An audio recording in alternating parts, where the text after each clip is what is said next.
వ్యాపారం, ఖనిజ వనరుల దోపిడీ, సామ్రాజ్యవాదమే లక్ష్యంగా చిన్న దేశాలపై అమెరికా చేస్తున్న సైనిక దాడులు నశించాలని సిపిఎం శ్రీకాళహస్తి ప్రాంతీయ కార్యదర్శి గంధం మణి అన్నారు. అగ్రరాజ్యం అమెరికా ప్రోద్బలంతో గాజాలోని పాలస్తీనియన్లపై ఇజ్రాయెల్ ప్రభుత్వం సాగిస్తున్న ఊచకోతను వెంటనే ఆపాలని కోరారు.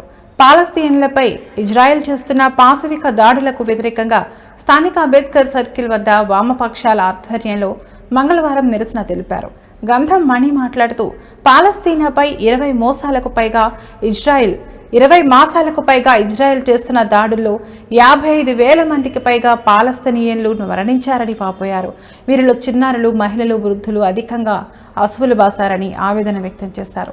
అమెరికా ప్రోత్సాహంతో చిన్న దేశాలైన ఇరాన్, పాలస్తీనాపై ఇజ్రాయెల్ దాడి చేస్తున్నా ఖండించలేని దుస్థితిలో భారత ప్రభుత్వం ఉందని ఆగ్రహం వ్యక్తం చేశారు.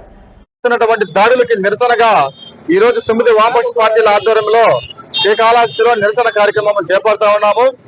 ఈ రోజు 22 నెలలుగా ఇజ్రాయెల్ దేశము పాలస్తీనాపై ఏకపక్ష దాడులు చేస్తూ ఆ దేశంలో ఉన్నటువంటి చిన్న పిల్లల్ని, వృద్ధుల్ని, మహిళల్ని, ఆఖరికి సహాయం చేసే శిబిరాల పైన, హాస్పిటల్స్ పైన, స్కూల్స్ పైన ఏకపక్షంగా దాడులు చేస్తూ 55,000 మంది సామాన్య ప్రజానికాన్ని చంపేసింది. దీన్ని తీవ్రంగా ఖండిస్తా ఉన్నాము. అదే విధంగా మనం గత 3 రోజుల నుంచి ఇరాన్ పై ఇజ్రాయెల్ దేశం ఏకపక్షంగా దాడులు చేస్తా ఉంది. దీనికి అంతటికీ అమెరికా యొక్క సామ్రాజ్యవాదము, దాని యొక్క ఆయుధ కంపెనీల బాగు కోసము అమెరికా ప్రోద్బలంతో ఈ విధంగా చేస్తా ఉంది.